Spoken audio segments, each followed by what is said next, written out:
আসসালামু আলাইকুম বন্ধুরা, কেমন আছেন? আজ আপনাদের সাথে শেয়ার করব আলু ফুলের চিপস। প্রথমে আলুগুলোকে ছুলে নেব, তারপর চারপাশে কেটে নেব এবং দুপাশেও কেটে নেব লম্বা সাইজে। এভাবে আমি কেটে নেব। দুটা কাঠি নিয়েছি, কাঠির মাঝখানে আলুটাকে রেখে কেঁচা কেঁচা করে কেটে নেব এবং লম্বায় কেটে নিলাম। এরপর আবার ঘুরিয়ে পাশে কেটে নেব। এভাবে কেটে নিলে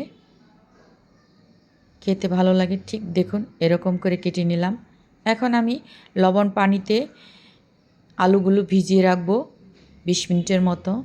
এদিকে আবার কর্নফ্লাওয়ার, 1 চামচ শুকনা মরিচ, স্বাদ মতো লবণ দিয়ে মিশিয়ে নেব।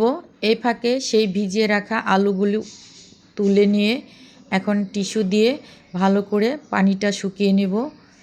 তারপরে সেই কর্নফ্লাওয়ারের মধ্যে আলুগুলোকে দিয়ে ভিতরে ভরিয়ে নেব। ঠিক এরকম ফুলের মতো হবে। এখন আগে থেকে চুলায় তেল বসিয়ে দিয়েছি, একে একে ফুলগুলি দিয়ে দিলাম এবং উল্টিয়ে পাল্টিয়ে ভেজে নেব মুচমুচে করে।